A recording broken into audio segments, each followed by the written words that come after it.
Assalamualaikum warahmatullahi wabarakatuh. Waalaikumsalam warahmatullahi wabarakatuh. Salam damai sejahtera, Om Swastiastu, Namo Buddhaya, salam kebajikan rahayu untuk kita semua di ruangan ini. Terima kasih Bapak Ibu. Hari ini saya akan sedikit membagi pengalaman saya ketika mengikuti guru penggerak tentang budaya positif di sekolah. Kita akan belajar sama-sama, cuma hari ini kita batasi karena waktunya terbatas. Jadi kita ambil 2 materi saja, yaitu tentang restitusi dan bagaimana kita membuat keyakinan di kelas kita. Nanti kita kembangkan lagi untuk keyakinan di sekolah. Ya, kita masuk saja. Tetap kita harus memperkenalkan diri, walaupun sudah saling kenal.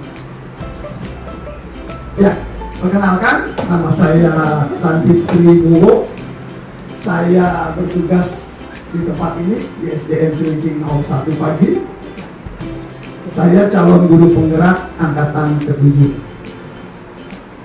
Seperti tadi di awal sudah saya sampaikan bahwa hari ini saya akan mendefinisikan atau membagikan beberapa materi yang saya peroleh selama mengikuti guru penggerak di modul 1, yaitu tentang budaya positif. Pasti teman-teman, Bapak Ibu bertanya apa itu budaya positif. Tapi ini sebelum masuk ke budaya positif, kita masuk dulu kompetensi guru yang akan kita capai, di mana modul ini diharapkan bisa berkontribusi untuk mencapai kompetensi guru sebagai berikut. Yang pertama, guru memahami pentingnya mengetahui kebutuhan belajar dan lingkungan yang memfasilitasi seluruh individu di sekolah agar dapat meningkatkan kompetensinya secara aman dan nyaman. Yang kedua, guru mampu menggerakkan komunitas sekolah untuk bersama-sama mengembangkan dan mewujudkan visi sekolah yang berpihak pada murid dan berlandaskan nilai-nilai kebajikan universal. Capaian umumnya yang akan kita pelajari hari ini, kita sama-sama memahami konsep pendidikan menurut Ki Hajar Dewantara, kemudian dihubungkan dengan konsep budaya dan lingkungan positif di sekolah yang berpihak pada murid.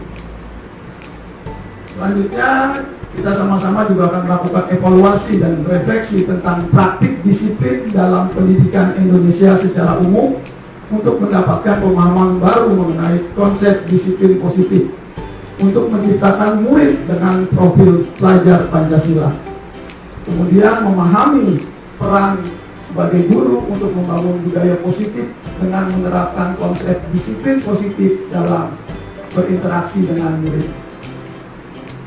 Ya, kita akan menggarisbawahi, sebenarnya materinya terlalu banyak karena waktunya terbatas, kita garisbawahi aja.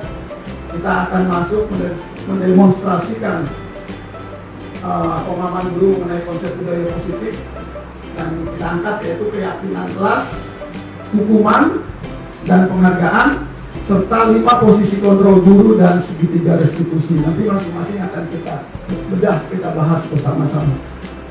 Kemudian menerapkan strategi disiplin positif yang memerdekakan murid untuk menciptakan ekosistem sekolah aman dan berpihak pada anak. Selanjutnya kita sama-sama menyusun langkah-langkah dan strategi aksi nyata yang efektif dalam mewujudkan kolaboratif dengan seluruh pemangku kepentingan sekolah agar tercipta budaya positif yang dapat mengembangkan karakter murid dan bersikap reflektif kritis terhadap budaya di sekolah dan senantiasa mengembangkannya sesuai kebutuhan sosial dan emosional murid. Ya, ini yang akan menjadi pertanyaan pematik kita. Kira-kira Bapak Ibu teman-teman setuju atau tidak bahwa mengatakan bahwa hukuman dapat mendisiplinkan anak? Kira-kira setuju? Setuju. Ada yang tidak? Ada yang tidak? Miss, alasannya Miss Gusti? Ya, karena anak sekarang memang anak yang dulu itu berbeda. Kalau kita kelasin, dia malah mungkin lebih baik dari awal kita kasih peraturan bersama, baru itu bisa berdiskusi. Ya, terima kasih setuju. Mungkin ada dari teman-teman yang setuju, Pak? Ya, karena memang kunci syarat untuk menciptakan kondisi anak yang berprestasi itu berawal dari disiplin. Tapi di lapangan tidak semua anak itu akan menerapkan kedisiplinan. Ada beberapa anak yang melanggar disiplinan. Nah, bagi yang melanggar ini perlu ada hukuman agar mereka secara bertahap bisa mengikuti apa yang kita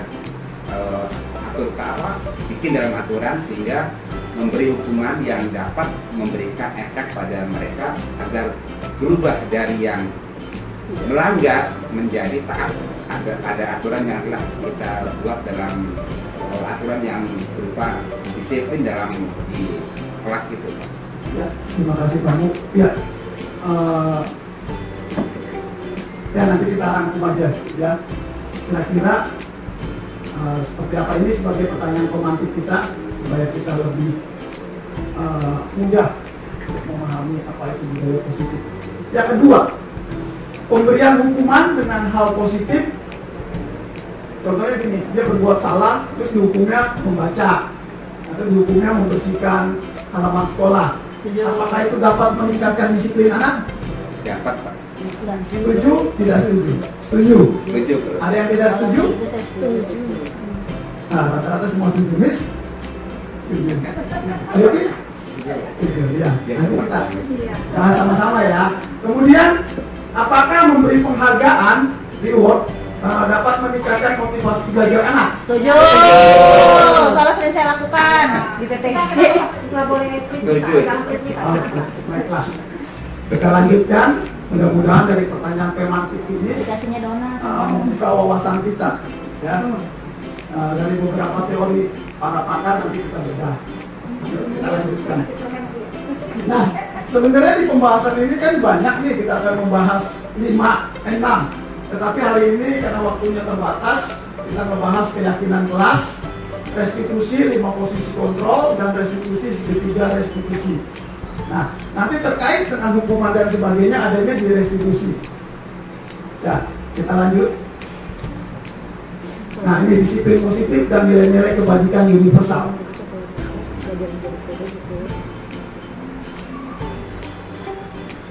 Nah, ini terjadi perubahan paradigma. Coba, yuk sama-sama teman-teman kepalkan tangan kanannya. Tangan kanan. Kalau bisa berpasangan, lebih enak, lebih seru kalau Kita berpasangan sama teman apa? sama teman. Berdua. Anda mesti bertiga. Sama sana. Iya. Nah, Ini langsung ke sana. Kan ini tuh. ya, Pak Yopi sendiri. Jadi sama Mas sih. Ya, jadi masing-masing anggap aja Bapak Ibu ada yang A, ada yang Atas, atas, dan yang B. kelihatan. Nah, ya bebas saja. Ada Oh, di sebelum ini nggak usah lah, anggap aja di dalam ini ada apa namanya permata yang harganya luar biasa. Wow. Jadi gimana? Oke, kemudian ya udah tadi permata, letakkan di salah satu tangan Anda dan genggamlah benda tersebut dengan segala daya, buatlah sebuah kepalan. Nah, yang kuat. Nah, sekarang gantian dulu, salah satu sebagai B. Bu Am A, berarti Haji B. Nah, Miss A, Pak ini B, kamu. Ya, harus ada AB, nanti kita tukeran. Udah? Kemudian yang B mencoba dengan sekuat tenaga dengan berbagai cara untuk meminta ya, dengan boleh merayu kita. Oh gitu, Bu. Ini apa? Imbalan apa? Dikit kan tadi permata pegangnya kenceng. Nah, aku merayu buka dong gitu. Gantian yang tidak itu jangan kepal. Nah, iya benar. Ayo, bertiga. Satu, bertiga.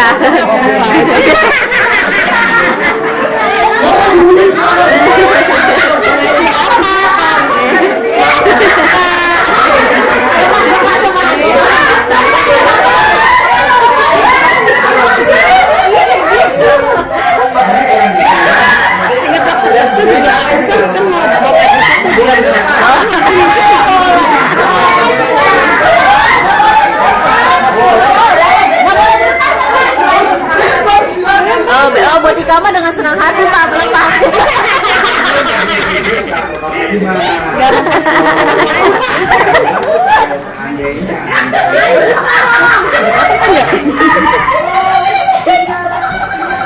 Seharusnya aku tahu kan bisa mudah kalau kita dulu ya. Bu Nuria genggamannya kuat sekali ya. Pegang berlian ya Mbak ya.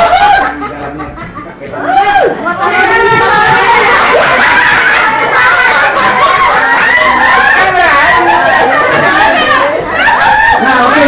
Dari sini kita bisa belajar sama-sama. Coba, Bu Amna, kenapa Bu Amna berhasil dibuka? Permatanya dikasihkan ke Budi, kenapa? Enggak tega, Pak. Oh, kalau Bu Sari, Emang bener. wah, aku nggak berhasil. siapa yang berhasil, yang tidak berhasil? Saya. Oke, nggak berhasil. Kenapa? Bu gini, Berkasih Pak, saya udah rayu, saya pelitikan. Jangan usaha dulu Pak, biar usaha. kenapa nggak dikasih lampu? Barang berharga itu Ya. kasih orang.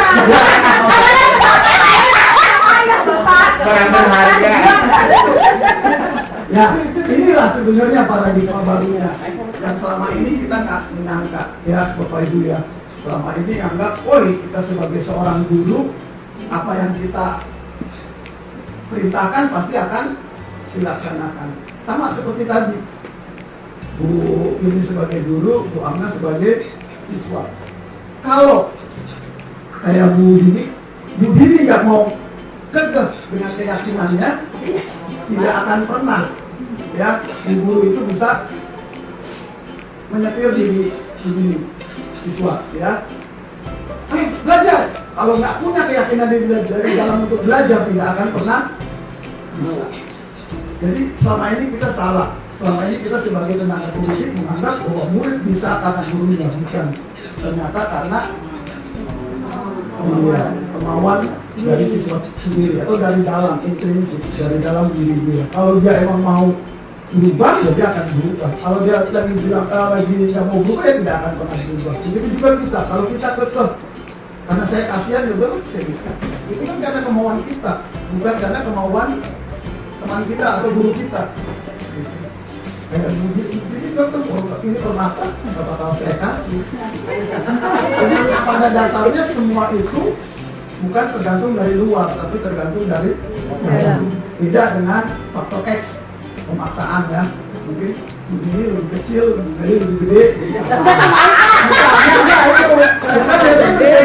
Terjadi pelecehan atau terjadi pembulian, itu kan karena orang yang lebih kuat atau orang yang lebih berkuasa yang memaksakan kehendaknya, makanya terjadi. Tapi kalau sebenarnya dia tertentu, Nggak akan terjadi. ya ini salah satu paradigma yang akan kita coba lihat sama-sama. Ya.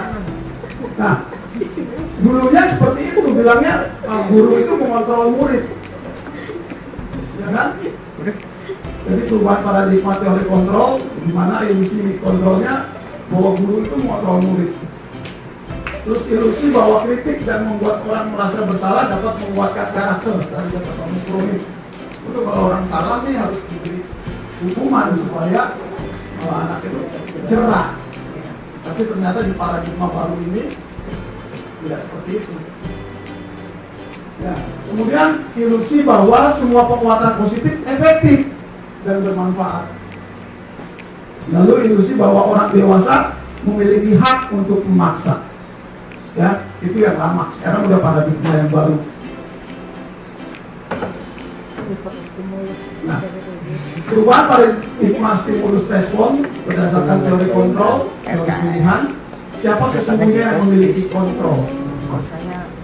Kita berusaha memahami pandangan orang lain tentang dunia. Kira-kira siapa stimulus responnya? Semua perilaku memiliki tujuan. Hanya Anda yang bisa mengontrol diri Anda, ya. Kemudian Anda tidak bisa mengontrol orang lain. Kolaborasi, konsensus menciptakan pilihan-pilihan baru, model berpikir. Nah ini yang baik ya, win-win. Jadi di antara dua orang yang berselisih itu ya saling menguntungkan. Jangan bicara. Kita lanjut ya. Nah, kita belajar disiplin positif, di mana disiplin positif itu mengacu pada teori kontrolnya Dr. William Glasser. Yang pertama, Anda tidak bisa mengontrol orang lain, hanya Anda yang bisa mengontrol diri sendiri. Setuju nggak Bapak Ibu? Setuju ya. Tadi Bu diskusi dan Bu ini luar biasa. Dia punya keyakinan. Sorry ya Bu Mel ya. Ini Tapi coba biasa taruh ya. duit gocap kata di Jadi pada dasarnya sebenarnya orang lain tidak bisa mengontrol kita. Tetapi ada fakta membuktikan terjadi. Oh, anak saya dipengaruhi nih. Betul. Dari luar ada. Tapi sebenarnya hal itu tidak akan terjadi kalau Kita nggak dari dalam diri. iya, dari dalam diri kita. Kemudian katanya semua perilaku memiliki tujuan, yes. Kemudian model berpikir menang-menang, katanya Dr. William Glasser, ya benar. Jadi saling menguntungkan ketika terjadi konflik. Selama ini kan selalu disalahkan, tidak usah jauh-jauh. Ketika murid kita berbuat salah, ketika kita permalukan dia akan menarik diri. Tapi kalau kita memperlakukan dia seperti manusia, seperti siswa yang lainnya, dia akan kembali lagi cepat untuk beraktivitas bersama teman-temannya. Kemudian kolaborasi dan konsensus menciptakan pilihan-pilihan baru. Lalu realitas kebutuhan. Nah, setiap orang memiliki kebutuhan yang berbeda, dan kita berusaha memahami pandangan orang lain tentang dunia. Dan setiap orang memiliki gambaran yang berbeda. Dia, kalau kita tanya murid kita yang belum dapat ilmu atau pengetahuan dari luar atau dari guru, tanya bentuknya bumi apa? Ada yang bilang garis lurus, karena dia sejauh mata memandang dia Ada nggak bisa jauh malah. datar. Ketika dikasih tahu bulat, nggak mungkin. Bagaimana nanti yang di bawahnya jatuh? Itu dan sebagainya. Seru kan kalau anak kecil masih itu. Tetapi ketika kita sudah memiliki pengetahuan modalnya dia harus percaya saja, ya udah dipercaya. Bumi itu bentuknya kotak, kata Pak Guru. Ya kan, mamanya marah-marah.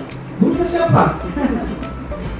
Bumi itu bentuknya selain kotak apa? Kubus, apa? Balok. Gurunya siapa? Ya, makanya kita semaksimal mungkin memberikan pengetahuan yang benar.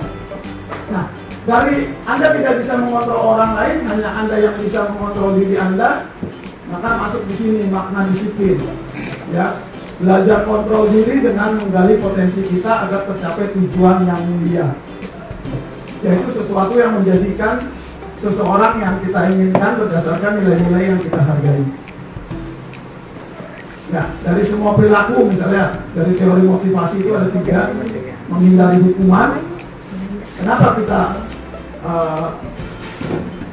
melakukan apa yang sudah ada, peraturan yang ada, yaitu tadi dari teori motivasi untuk menghindari hukuman, kemudian untuk mendapatkan imbalan kita melakukan, ya. Jadi tujuan dari kita melakukan sesuatu itu menghindari hukuman, untuk mendapatkan imbalan, dan untuk menghargai diri sendiri. Nah dari sini kita akan masuk lagi bahwa untuk menghindari hukuman dan untuk mendapatkan imbalan, ternyata itu motivasinya datangnya dari luar.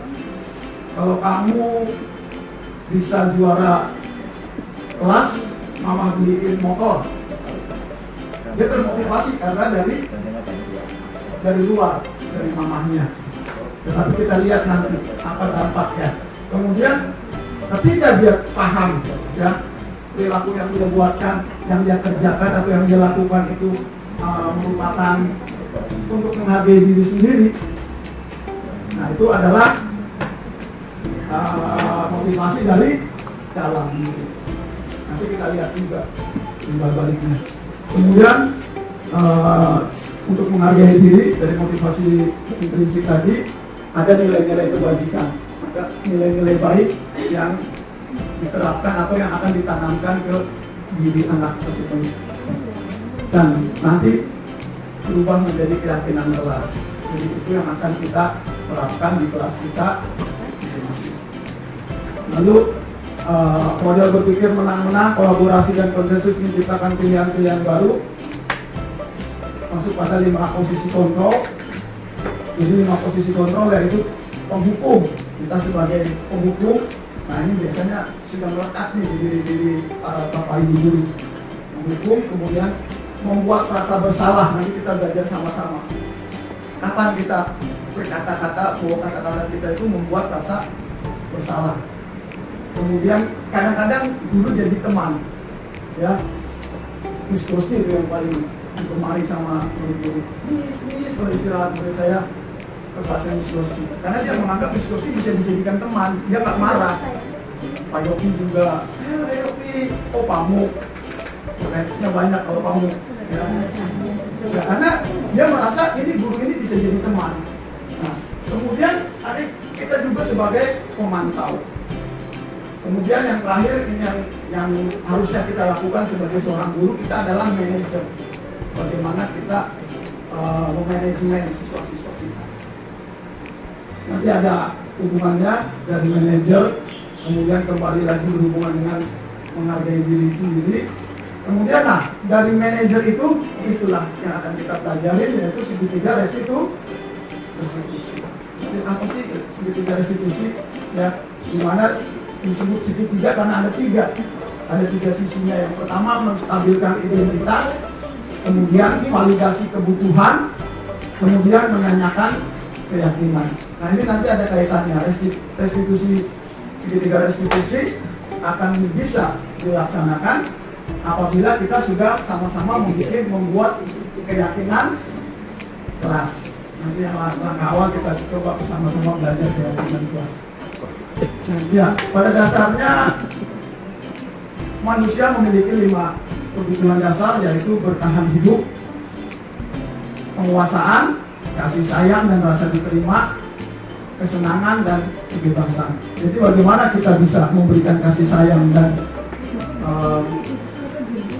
siswa bisa merasa diterima dan memiliki kebebasan kalau kita masih menganut motivasi intrinsik memberikan hukuman kepada siswa. Siswa berpikiran kalau saya tidak melanggar berarti saya tidak dihukum. Jadi dia motivasinya hanya untuk menghindar daripada hukuman.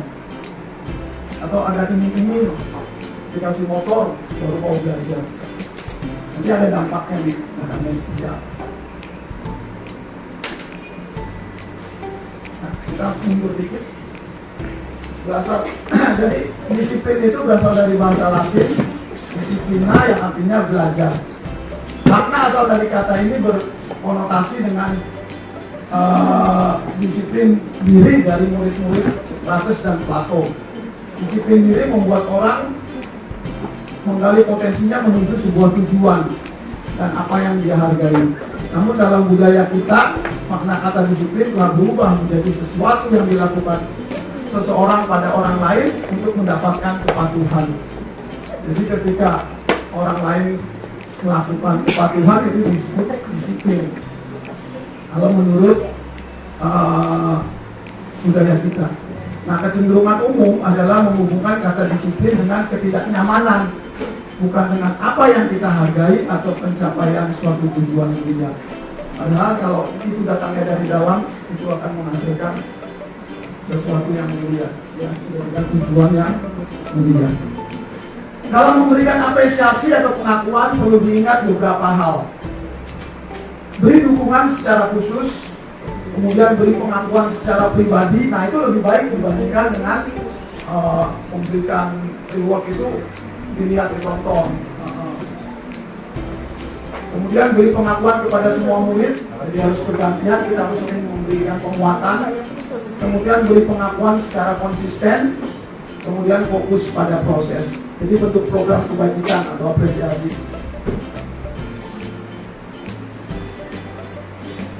Nah, contohnya seperti ini. Contoh pengakuan apresiasi kebajikan. Ketika salah satu siswa, ini siswa baru, pada saat ada siswa kita yang menolong murid baru di kelasnya. Jadi pembukanya kemarin Pak Guru memperhatikan rasa empatimu besar sekali. Ya, itu bukan apa namanya, bukan dia pengen di ini. Jadi kita tunjukkan bahwa kesadaran dia dari dalam diri itu bagus. Supaya kita beri rewardnya, nilai kebajikannya seperti ini. Bisa seperti ini. Ya, ketika dia melakukan rasa empati terhadap temannya, dia menolong temannya, kita kasih penguatan. Kemudian 40 menghargai kepedulianmu. Situasinya pada saat siswa membantu teman-temannya di tugas kelompok. Ya lihat usaha. Jadi bukan karena ada dampak atau bukan karena hal lain. Kemudian terima kasih rasa tanggung jawabmu, yang mana pada saat situasinya pada saat siswa memungut kertas-kertas yang berserakan di lantai. Boleh kita berikan apa namanya apresiasi atau pengakuan. Pokoknya spontanitas aja lihat anak. Tapi jarang sekarang di kelas saya apalagi. Ya, ada sampah, cuek aja jalan. Tunggu pendahulunya, tolong dong. Tapi mudah-mudahan dengan kita mereka sama-sama tahu bahwa itu mereka melakukan bukan hanya untuk mendapat ujian, kesadaran dari diri. Oh, ini kalau kelas bersih itu siapa yang ini yang merasakan dan kita, atau kita yang akan memberi contoh. Dia kan biasa lah nyapu ya, tapi anak-anak susah kalau gurunya nyapu dan sorry juga. Biarin aja. Kelas tinggi bisa ya. Kalau tiket dia malu naik lagi. Kadang lihat saya pegang sapu. Ini pas saya aja pak. Tangan itu kan ada. Ya, mungkin ada juga yang bilang seperti itu, bagus. Tapi dia merasa bersalah. Lagi kakak, dia nyapu, sama-sama pegang sapu. Walaupun saya tahu dia nyapunya cuma. Kalau di kelas saya malah ngingetin saya pak. Bu, tiket bu masa nggak tiket? Oh iya. Mereka udah sadar sendiri. Ya, berarti udah tertanam itu, sudah tanggung jawab dari dalam diri. Nah ini coba teman-teman dari beberapa slide yang saya berikan tadi, kira-kira menurut teman-teman, ketika Saya tidak terlambat. kita memberi Cuma hukuman juga nanya. mencatat 100 kali di dalam buku kalimat saya tidak akan terlambat lagi karena terlambat ke sekolah, kira-kira ini bentuk hukuman atau konsekuensi? Hukuman ya. Hukuman. Saya juga malu kalau misalnya umur Karena saya terlambat makanya kita hukum. Nah ini biasanya kita gitu, menghindari fisik, ternyata itu lebih capek. Ya, 100 kali. Kemudian lari memiliki lapangan basket 2 kali karena terlambat hadir di sekolah. Hukuman. itu mah hukuman. juga Saya nggak ya. suka pak, soalnya saya pernah jadi murid. Kemudian Berapa murid kali diminta dihukum? untuk push up 15 kali. Kayak sering karena dihukum tidak ini. menggunakan Kalau masker kalau di itu sekolah. kayak gitu. Nama pak, pusat 15 kali. Itu hukuman yang bisa bikin dia jadi tentara. Kemudian membersihkan tumpahan air di meja tulis karena tersenggol pada saat belajar. Konsekuensi. Akibat Kan perlakuan kesalahan dia harus bertanggung jawab. Murid disuruh untuk mengenakan sepatu seharian di sekolah karena tidak mengenakan sepatu hitam. Hukuman. Maksudnya mengenakan sepatu mengenakan kan dipakai. Maksudnya gimana? Oh mungkin murid disuruh untuk membuka bukan mengenakan, melepas sepatu seharian di sekolah karena tidak mengenakan sepatu hitam. Sepatunya warna ini. Ya. Apa hukuman atau konsekuensi? Hukuman itu. Hukuman ya, mungkin dia nggak punya sepatu hitam di rumahnya atau sepatu Sengaja hitam. sepatu. Padahal di mana yang warna-warni yang hitam ya. Iya benar. Kemudian lari mengelilingi lapangan basket 2 kali karena terlambat 10 menit untuk pelajaran PJOK. Udah konsekuensi. Kan udah biasanya kalau kayak gitu udah dari awal, tapi nggak tahu sih. Kalau saya waktu ini kan dari Hukuman apa konsekuensi? Hukuman itu mak. Hukuman. Coba kita lihat Pak Yopi. Pak Yopi, kalau anak-anak dari awal. belajar olahraga di lapangan, yang pertama kali yang dilakukan apa? Pemanasan kali ya? Iya. Pemanasan. Jangan cemeti. Terus nggak lari. Karena kalau lari itu pernah ngalamin waktu itu olahraga permainan pas ngelakuin orang tuanya ngasih saya semua. Karena capek padahal itu hal biasa. Olahraga mah Harus saya kasih buat anak. Udah 5 manja-manja semua. Iya. Ya. Tapi saya jelasin sih Pak. Ya, kita garis bawahi kalimatnya. Lari mengelilingi lapangan, basket hanya 2 kali. Enggak, Itu kalau bagian daripada konsekuensi. exercise. Ya. Kalau Bagian menurut daripada saya konsekuensi pemanasan. Pak. Iya. Karena sebelumnya ya saya waktu sekolah dulu dari saya SD sampai SMK sampai kuliah lah. Kalau misalnya kalau olahraga nih yang saya tahu olahraga itu kita udah buat perjanjian. Berarti kalau ada perjanjian itu kita udah ada konsekuensi bukan hukuman. Kalau ini gimana, jangan kan olahraga kalau kita ekskul juga gitu. Jadi kita malu sendiri kalau kita bakal telat gitu. Padahal dalam olahraga lari itu nggak kenapa-napa. Saya setuju dengan dunia ini. Coba kita lihat naik ke atas. Murid diminta lari mengelilingi lapangan basket 2 kali karena terlambat hadir di sekolah. Ini bukan pada saat pelajaran olahraga. Tapi kalau olahraga saya rasa Kalau murid tuh ya, 10 menit. Mungkin gini, ketika habis olahraga temannya udah lari 2 kali, dia baru datang kan dia nggak lari. Dia pemanasan dulu. Ya, apapun jawabannya tergantung daripada perlakuan apa yang dilakukan. Yuk kita lihat jawabannya. Mencatat tadi hukuman. Ya. Lari mengelilingi basket karena terlambat hadir ini kan hukuman. Ya begitu ya. Jadi kalau misalnya kita nyoret-nyoret tembok terus disuruh hapus, itu bukan hukuman. Kita udah tahu harus menjaga kebersihan. Nah, jadi ada perbedaan sih antara konsekuensi sama hukuman. Dikit dapat ya. Konsekuensi itu lebih kayak tanggung jawab kalau nggak kamu lakuin bagaimana gitu. Setelah apa yang sudah diperbuat. Baik. Kita lanjut. Nah ini perbedaan hukuman dan konsekuensi. Kalau hukuman itu sesuatu yang menyakitkan harus terjadi, bukan karena dia melakukan kesalahan seperti tadi nyoret-nyoret tembok atau dihapus, datang terlambat, dimarah-marahin, disuruh lari, disuruh push up. Nah itu dia kan nggak tahu kalau waktu dia datang akan diperlakukan seperti itu. Sedangkan konsekuensi sesuatu harus terjadi, dia udah tahu. Aduh bakal begini anaknya. Kalau saya nggak sengaja nyobekin bukunya teman, gimana caranya? Harus diganti atau dikembalikan seperti semula. Nah, nanti dari konsekuensi itu nanti ada restitusi yang lebih. Kemudian hukuman itu membuat anak fisik maupun hati sakit fisik dan sakit hati untuk jangka yang lama. Oh iya, pasti Bapak Ibu punya pengalaman ketika di sekolah SD, SMP, SMA. Oh saya tadi pengalamannya dipukul pakai ABC. Umurnya kecil lagi banget. Iya, pasti berbekas. Kalau anak baik nggak akan pernah dipukul. Kemudian kalau konsekuensinya membuat anak merasa tidak nyaman dalam jangka waktu pendek pada saat itu. Jangan dinilai tembok, disuruh ngapus, dia malunya saat itu karena atas perbuatannya dia. Kemudian anak membenci kedisiplinan, jadi akhirnya malas dari aturan kedisiplinan dia jadi malas. Kemudian konsekuensinya anak menghargai disiplin. Kemudian hukuman itu merupakan paksaan, sedangkan konsekuensi stimulus tanggapan daripada apa yang sudah siswa atau kita perbuat. Hukuman mendorong anak menyakiti diri sendiri, kemudian konsekuensi mendorong anak agar mudah menyesuaikan diri. Hukuman merupakan konsep diri yang buruk, sedangkan konsekuensi konsep diri yang baik.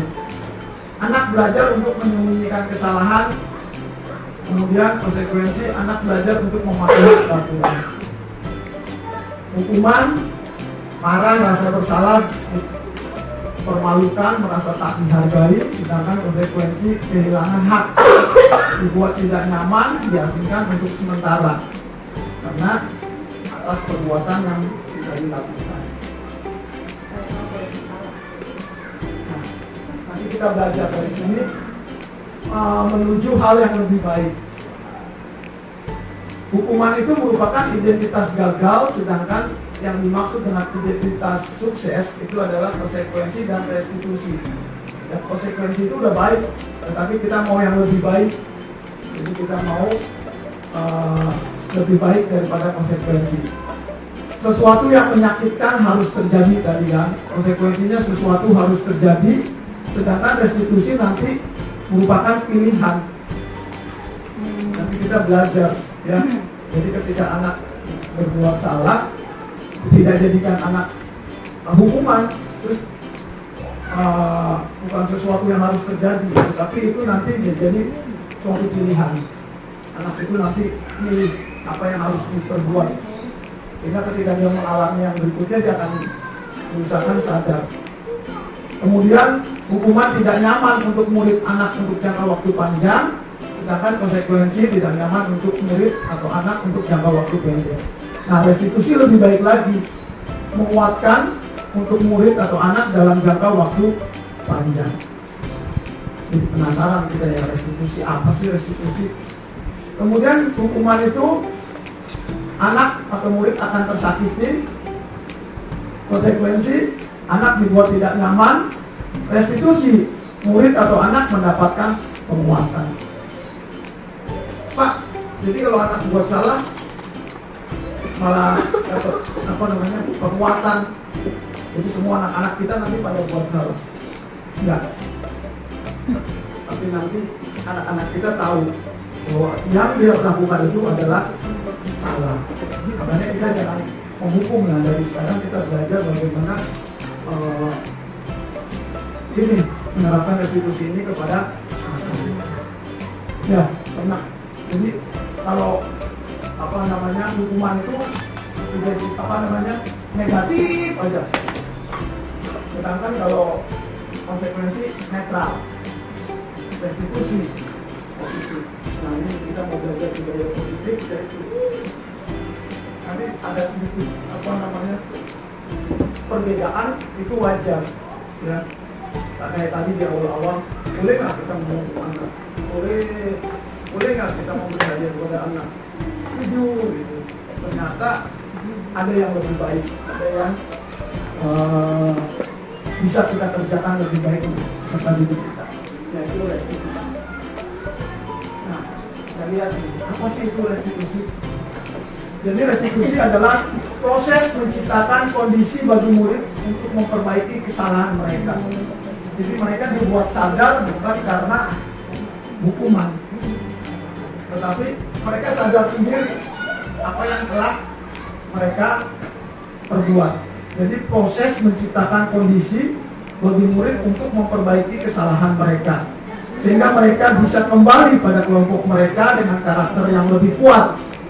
Restitusi juga merupakan proses kolaboratif yang mengajarkan murid untuk mencari solusi untuk masalah mereka dan membantu murid berpikir tentang orang seperti apa yang mereka ingin menjadi tujuan mulia dan bagaimana mereka harus memperlakukan orang lain. Berat banget ini. 9 ciri-ciri restitusi. Jadi restitusi itu bukan untuk menebus kesalahan, namun untuk belajar dari kesalahan. Restitusi memperbaiki hubungan. Restitusi tawaran bukan paksaan. Jadi nanti kita lihat videonya. Merupakan tawaran, apa sih yang harus kamu kerjakan kalau kamu melakukan ini. Kemudian restitusi menuntut untuk melihat ke dalam diri. Restitusi mencari kebutuhan dasar yang mendasari tindakan.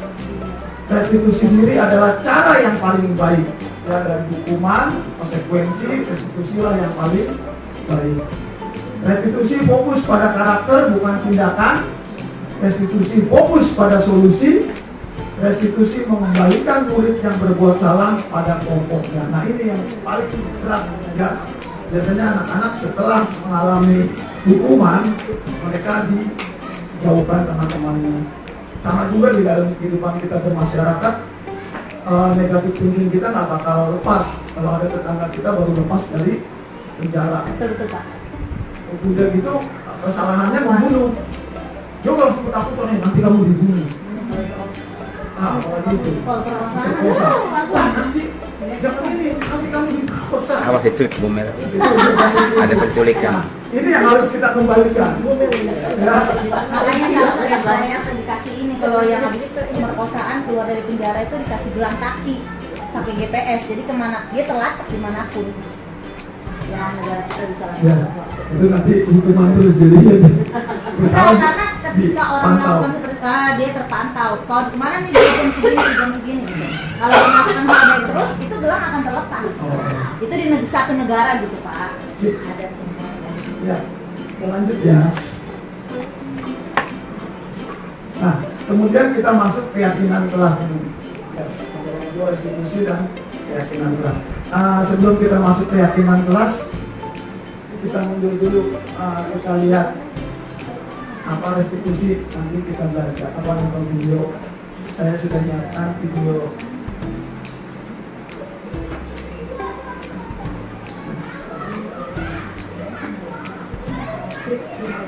Ya, kita break dulu. Kalau break Gimana tadi video?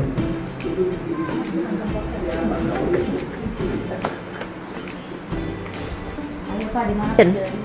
Ya, Bapak Ibu kita akan saksikan sama-sama penerapan restitusi di kelas 6 ya.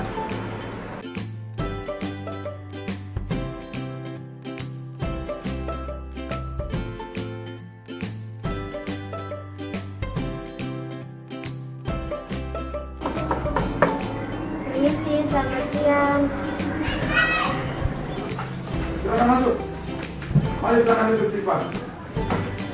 Apa kabar Sipa hari ini? Baik Pak, terima kasih. Iya. Sipa, Pak Guru dengar setiap hari Senin dan Rabu kamu sering tidak masuk sekolah. Ada apa ya? Saya takut Pak, Takut apa sih Pak? takut dalam pelajaran matematika Pak. Saya tidak bisa pelajaran matematika. Takut pelajaran matematika itu hal yang biasa. Pak Guru juga waktu SD takut dengan pelajaran matematika. Tapi Pak Guru harus menghadapi pelajaran matematika dengan sukacita. Dan Pak Guru berusaha terus belajar dan bertanya pada guru sampai Pak Guru bisa. Iya Pak, tapi saya sudah mencobanya, tapi tidak bisa Pak. Tenang saja Siva, Pak Guru yakin kamu bisa kok. Siva, apakah dengan membolos masuk sekolah karena menghadapi pelajaran matematika membuat kamu jadi bisa matematika? Tidak Pak. Siva, kamu ingat nggak keyakinan kelas yang pernah kita buat atau kita sepakati bersama-sama? Ingat Pak, kita harus menerapkan kedisiplinan, salah satunya harus rajin masuk sekolah Pak. Nah, lalu apa yang akan Siva perbuat agar keyakinan kelas kita dapat terlaksana? Saya berjanji akan rajin sekolah dan mengikuti pelajaran matematika dan memperhatikan pelajaran dengan sungguh-sungguh agar saya bisa matematika. Nah, baiklah Siva, itulah yang Pak Guru nantikan jawaban seperti itu dari kamu. Baik Siva, terima kasih. Terima kasih Pak, saya permisi ya. Ya, selamat siang Siva.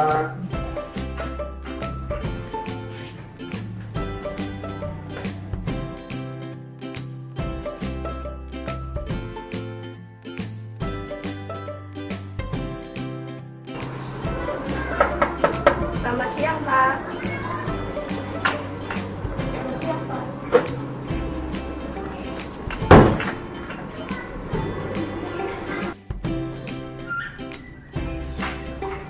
Selamat siang Pak.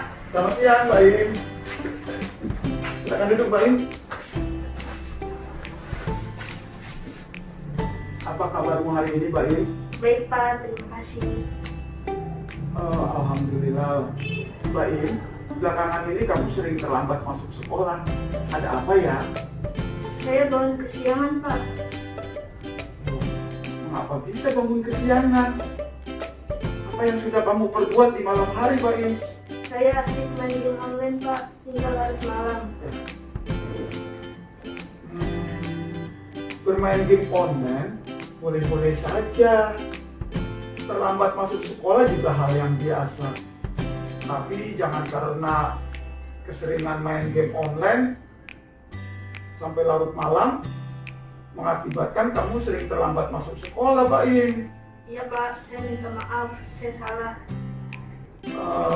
Pak Im masih ingat nggak keyakinan kelas yang sudah kita sepakati bersama-sama?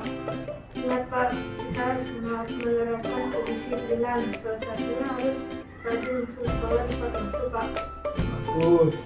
Lalu kira-kira apa yang akan Pak Im perbuat agar keyakinan kelas kita dapat dilaksanakan?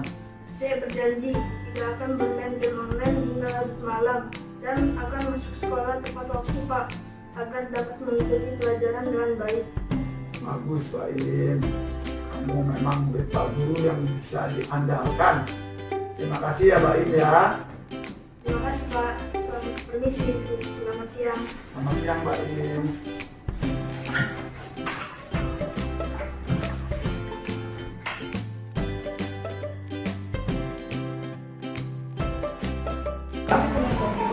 Tadi contoh restitusi ya. Yang pertama, takut dengan pelajaran matematika sehingga tidak suka masuk sekolah setiap hari Senin. Yang berikutnya suka telat karena hobinya bermain game online. Nah, dari situ hendaknya kita jangan memberikan hukuman kepada anak, tetapi kita mencari tahu, memberikan solusi kepada anak-anak kita. Nah, nanti dari segi restitusi nanti kita belajar yang memberikan penguatan dan sebagainya. Nah, Bapak Ibu, berikutnya kita akan lanjut keyakinan kelas. Nah, nanti kaitannya dengan restitusi, makanya kita harus buat dulu keyakinan kelas.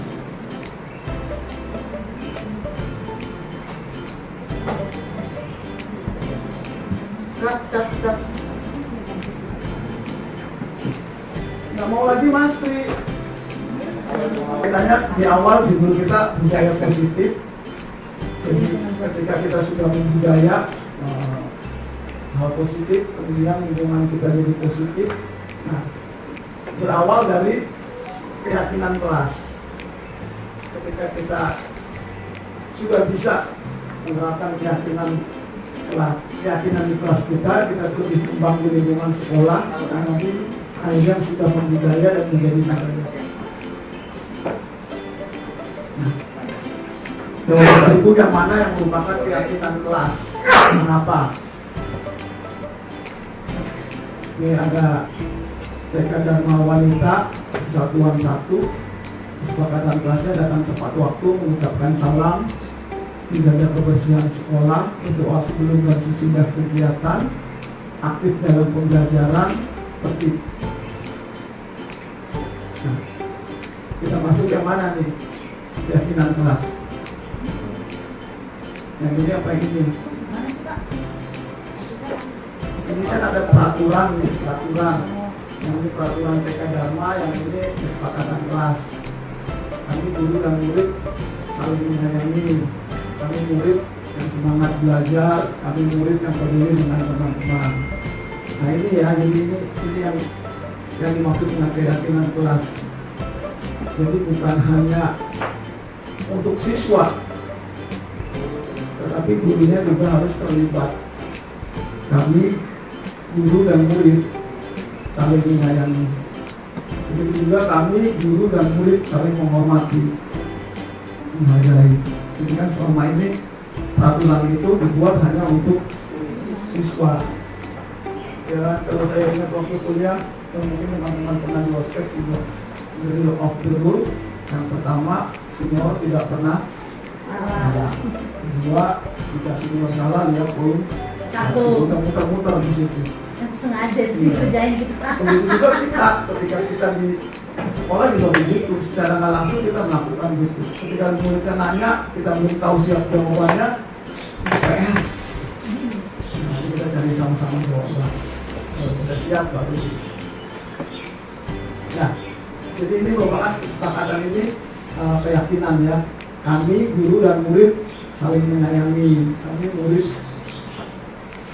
yang semangat belajar, gurunya semangat mengajar. Kami murid yang peduli dengan teman-teman. Jadi kami guru dan murid saling menyayangi.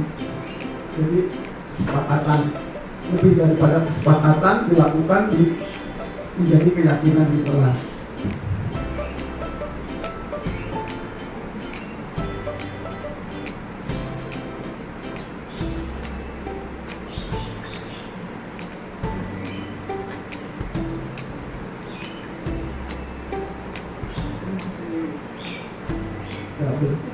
Kegiatan pendalaman keyakinan kelas. Ya, ini formatnya ya. Hormat. Kami meyakini bahwa sangat penting untuk menghormati semua orang dan barang milik orang lain. Ya, terdengarnya seperti itu, nanti terlihatnya prakteknya. Terus terlihat apa yang sudah diperbuat dan itu perilaku prakteknya. Terus bekerja, kami meyakini bahwa sangat penting untuk mengerjakan segala pekerjaan atau mengikuti kegiatan yang telah ditugaskan. Diterima dan dimiliki, kami meyakini bahwa sangat penting untuk merasa diterima pada suatu kelompok dan saling peduli satu dengan yang lain.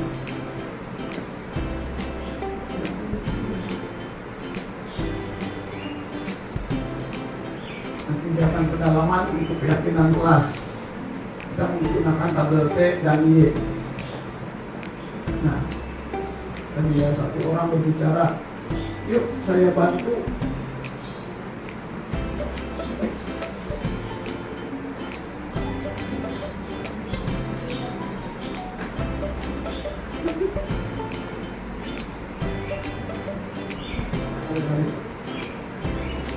Yuk saya bantu, kita bisa selesaikan ini bersama. Terima, tolong ya, permisi, boleh saya pinjam, nanti akan segera saya kembalikan. Itu yang terdengar. Kita bisa selesaikan ini bersama. Terima kasih, tolong ya, permisi, boleh saya pinjam. Ya, jadi kalimat-kalimat ini sering terucap. Ya, hormat. Terus terlihatnya ya kita berempati terhadap perasaan orang lain, memegang barang milik orang lain hanya dengan izinnya, kemudian mendengarkan dengan seksama, senantiasa berbuat baik dan berbagi. Perilakunya tersenyum ramah, memberikan salam hormat, berjabat tangan atau namaste, meletakkan tangan di dada, salim atau memberi ruang bekerja, postur tubuh yang tenang.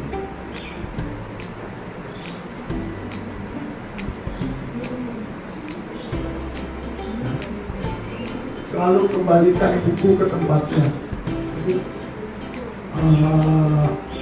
peraturannya, kira-kira keyakinan kelasnya apa? Kalau misalnya peraturannya selalu kembalikan buku ke tempatnya,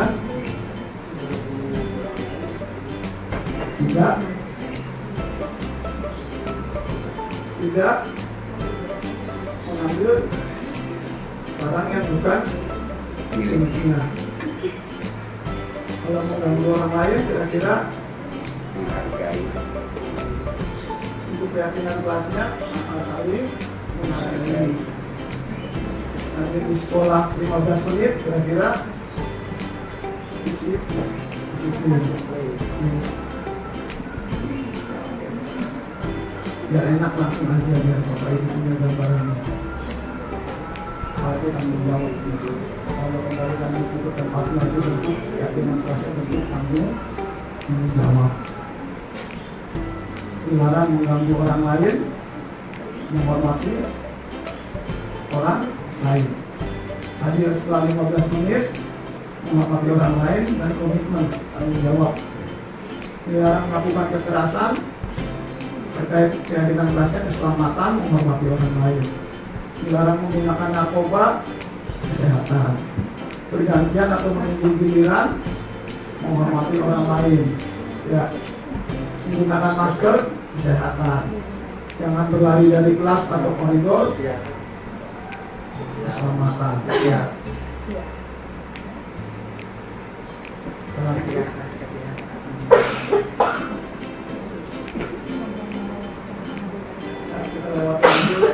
dasar manusia. Nah, sekarang kita masuk 5 posisi kontrol. Nah, tadi terkait dengan penerapan restitusi. Kita di posisi mana nih Bapak Ibu? 5 posisi kontrol. Coba kita lihat. Bapak Ibu sebagai penghukum, Bapak Ibu berada sebagai pembuat orang merasa bersalah, atau Bapak Ibu sebagai teman, atau sebagai pemantau, atau sebagai manajer. Nah, ini identitas gagalnya menghindari hukuman. Tadi ya kita sudah bahas ya. Sedangkan identitas berhasil sukses, tapi kontrolnya dari luar, yaitu mengharapkan imbalan atau ketergantungan pada orang lain.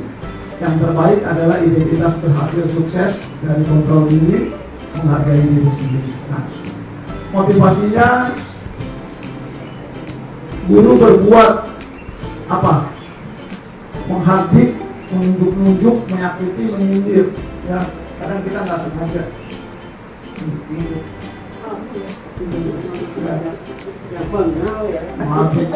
Diam, jangan berisik. Itu apa namanya, hukuman. Sedangkan membuat orang merasa bersalah, ya, ibu kecewa katanya Bu Dian waktu olahraga anak kelas 4 pada manggil Pulma, enggak. Padahal yang melakukan cuma satu, mereka merasa satu kelas yang bersalah. Seharusnya kamu begini, soalnya kamu tidak boleh berbuat itu, kan? Jadi seolah-olah anak itu yang berbuat salah, walaupun benar anak berbuat salah. Kemudian kita juga bisa sebagai teman, ya, membuat alasan-alasan untuk dirinya. Nah, yang pemantau menghitung dan mengukur.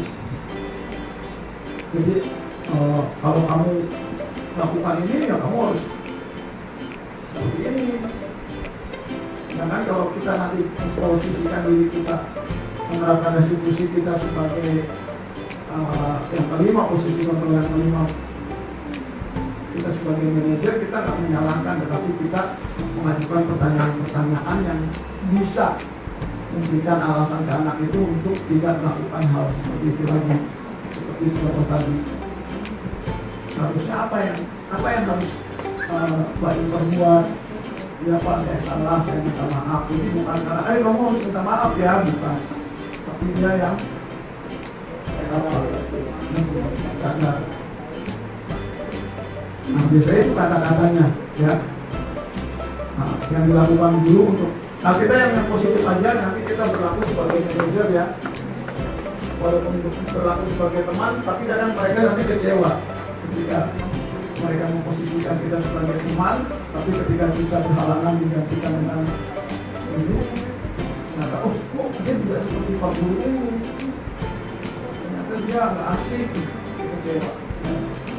Nah, tapi kalau kita memposisikan sama sebagai manajer, setiap ada siswa melakukan kesalahan, ya kita ajukan pertanyaan-pertanyaan yang menguatkan. Kemudian guru berkata, nah ini kata-katanya apa yang kita yakini, apa keyakinan kelas kita terkait dengan kesalahan yang sudah siswa berbuat. Apa yang bisa kau kerjakan untuk memperbaiki masalah ini, ya kan? Misalnya nggak sengaja bikin main lato-lato temannya, tapi lato-latonya putus itunya. Apa?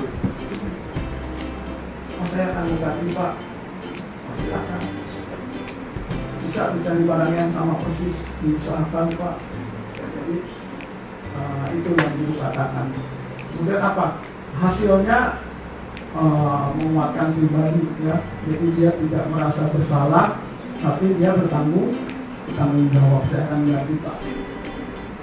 Nah, kemudian kaitannya dengan dunia berkualitas. Dari murid meletakkan dirinya sebagai individu yang positif dalam dunia. Jadi dia selalu berpikir positif ketika dia berbuat salah, dia harus berkonsekuensi atas kesalahan dia. Tapi kita jangan meneruskan kesalahan dia ke orang lain sehingga dia jadi terperangkap, nggak bisa melupakan kesalahannya atau memperbaiki kesalahannya. Kemudian apa yang dikatakan murid, bagaimana caranya saya bisa memperbaiki keadaan? Menurut kamu seperti apa? Saya harus seperti ini Pak, saya seperti ini. Kemudian dampaknya pada murid mengevaluasi diri bagaimana cara memperbaiki diri. Jadi dia dari pengalaman 1 ke pengalaman 2 dia jadi tahu dia tidak akan melakukan itu lagi karena dia sudah tahu yang dia perbuat itu salah.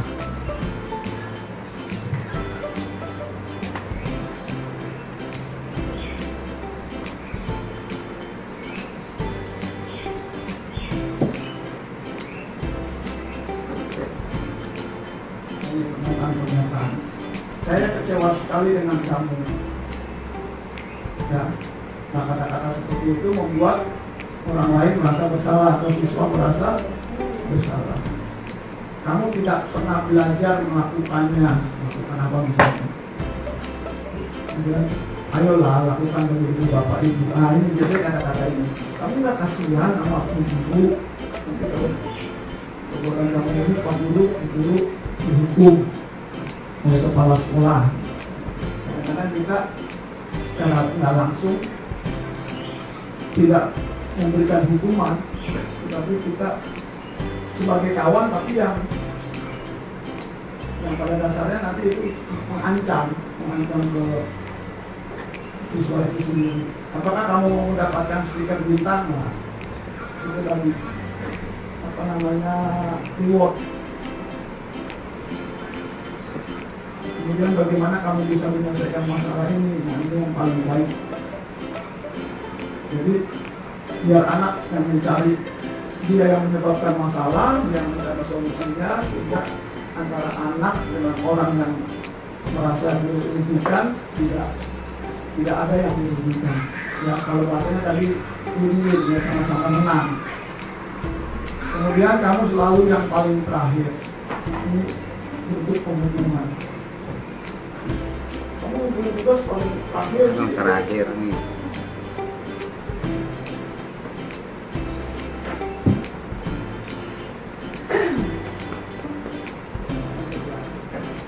Kita masuk ke segitiga restitusinya tadi. Dari tadi kita sudah bicara tentang restitusi, ya.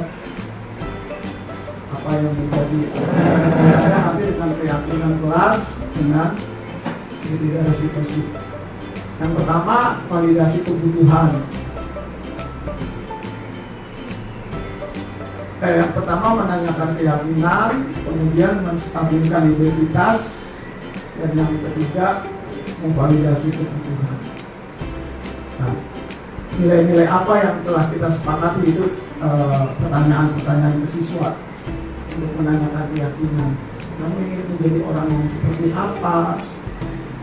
Kemudian untuk menstabilkan identitas, jadi bukan dia aja yang pernah melakukan hal itu, kita menyelami sama-sama. Kamu bukan satu-satunya yang pernah melakukan ini.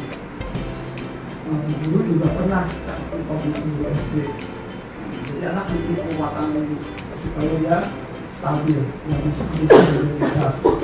Atau secara global, setiap orang pasti pernah melakukan kesalahan. Jadi dia tidak merasa terpojokan, dia sudah berbuat salah. Tapi dia malah diberi penguatan, tapi bukan didukung, bukan untuk dibela, tapi untuk disadarkan. Kemudian untuk validasi kebutuhannya, kamu tentu punya alasan mengapa melakukan itu. Apakah adakah cara yang lebih efektif untuk mendapatkan apa yang kamu butuhkan? Ketika anak melakukan kesalahan, dia harus tahu kenapa. Kadang-kadang kesalahan itu terjadi bukan keinginan dia, tetapi karena terpaksa. Ya, ada beberapa kasus sering pasti di kelas, anak mukul temannya bukan maunya dia mukul temannya, tapi karena dia digoda, digangguin. Kalau dia nggak digangguin, dia tidak. Tapi tetap aja ketika dia melakukan hal itu dia dinyatakan salah.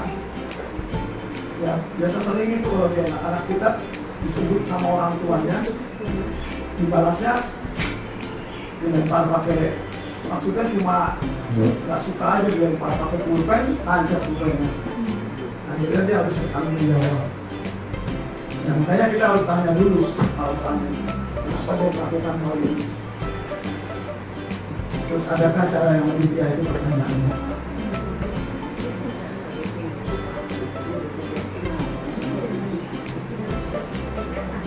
Nah, yang pertama menstabilkan identitas. Yang pertama itu tadi lewat ya.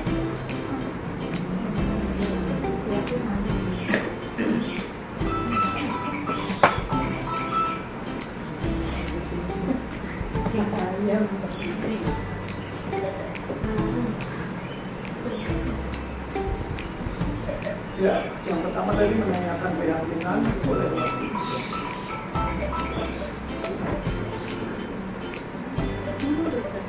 Nah ini, ya, itu tempat.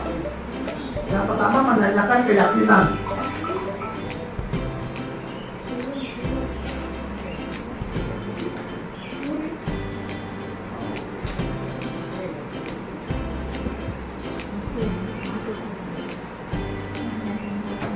Ya, anak melihat ketika kita menanyakan keyakinan kelas, keyakinan siswa, anak melihat kesalahannya dihubungkan dengan norma sosial dan nilai-nilai yang mendasari manusia berinteraksi dengan orang lain. Guru berkata, apa nilai yang kita percaya di kelas? Nilai universal apa yang telah kita sepakati? Kelas yang ideal itu seperti apa sih? Kamu ingin jadi anak seperti apa? Apa yang kamu rasakan ketika kamu melakukan itu? Kamu menjadi orang seperti apa? Benar.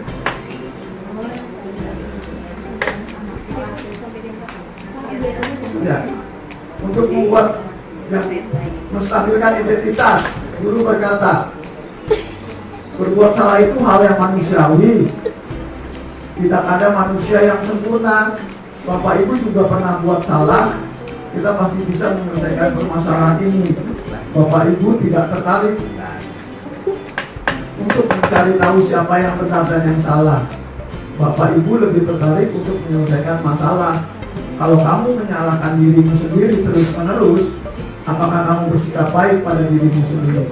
Oh ya, jadi awalnya kita harus menstabilkan identitas. Setelah menstabilkan identitas, baru kita masuk validasi. Membantu murid mengenal basic kebutuhan dasar yang ingin dipenuhinya ketika melakukan kesalahan. Guru berkata, kamu bisa saja melakukan hal yang lebih buruk, tapi kamu tidak melakukannya. Kamu pasti punya alasan mengapa melakukannya. Apa yang penting bagi kamu?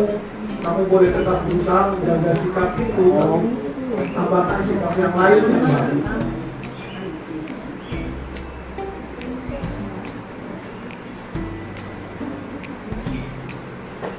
Ya.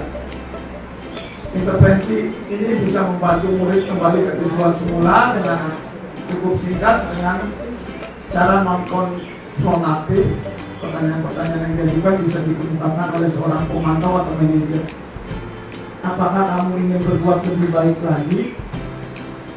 Apakah saat ini kamu sedang menjadi orang yang sedang kamu inginkan? Jadi ini pertanyaan-pertanyaan intervensi ini bisa mengembalikan siswa ke tujuan semula. Ya, nanti Bapak Ibu ketika mengalami hal-hal ini, ketika kita ingin menyelesaikan dengan cara restitusi, beberapa kata-kata tematik ini yang harus kita kuasai, kita ajukan kepada anak-anak kita.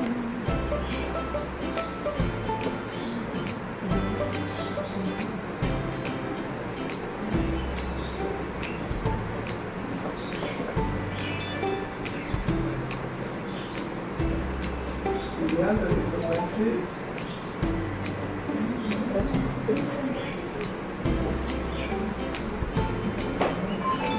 ya, kita coba lihat bagaimana sih cara kita membuat keyakinan kelas. Ya, tadi kan juga kita restitusi bagaimana kita menyelesaikan masalah dengan restitusi. Sekarang kita coba lihat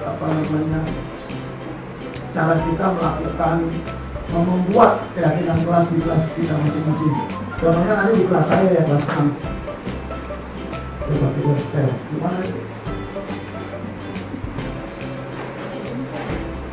Video.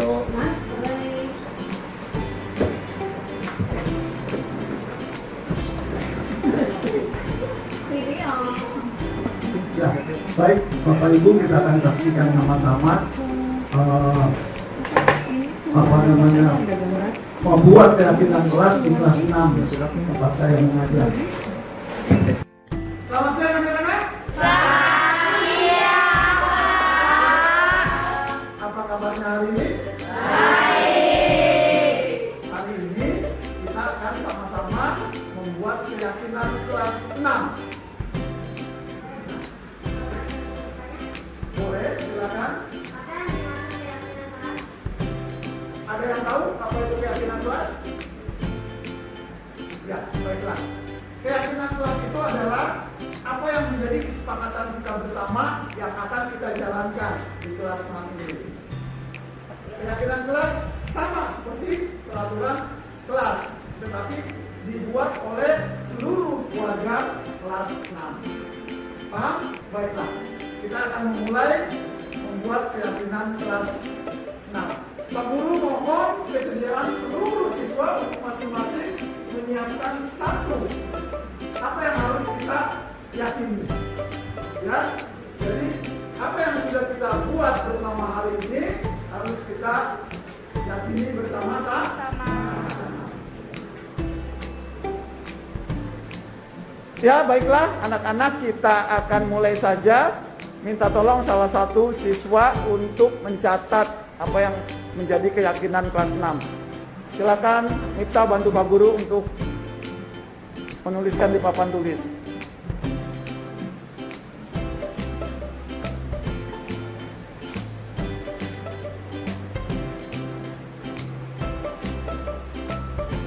Ya. Pertama apa? Silakan. Ya. Mengenakan atribut sekolah dengan lengkap. Silakan Mita. Mengenakan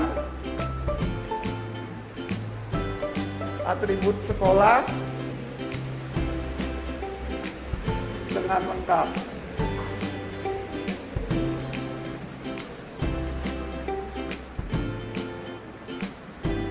Berikutnya.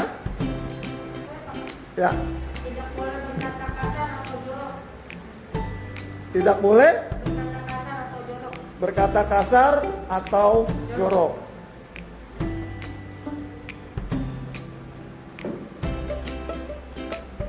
Yang ketiga, kira-kira apa? Silakan. Ya, baik. Harus bisa baca, tulis dan berhitung. Yang ketiga, Harus bisa baca, tulis dan berhitung. harus bisa baca tulis dan berhitung. Habis ini langsung terima kasih ya. Habis ini kita nggak terima kasih, kita mau foto.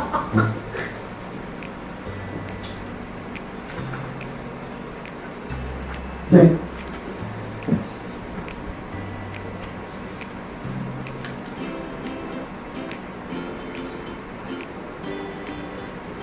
Ya.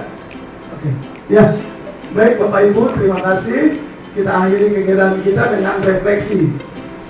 Jadi hal baru apa yang mengubah paradigma saya yang saya dapatkan? Ya, tadi kita sudah ada paradigma baru bahwa ternyata memberi penghukuman itu bukan hal yang baik, ya. Tidak bisa kita jadikan budaya positif. Begitu juga reward tadi ya, apalagi ternyata reward itu tidak selalu baik. Jadi restitusilah yang harus kita lakukan. Ya, nanti silakan Bapak Ibu merefleksikan diri masing-masing. Kemudian perasaan apa yang muncul selama mengikuti sesi ini, khususnya mengenai makna disiplin dan motivasi intrinsik. Yang ketiga, peran Among seperti apakah yang saya telah lakukan selama mengikuti modul ini. Selama ini apa yang sudah kita lakukan selaku guru, ya. Kemudian yang keempat, terakhir saya akan menjadi, ya Among itu guru ya, teladan, memberi teladan seperti apakah setelah mengikuti kegiatan modul ini. Terima kasih Bapak Ibu, saya akhiri, sampai ketemu di lain waktu.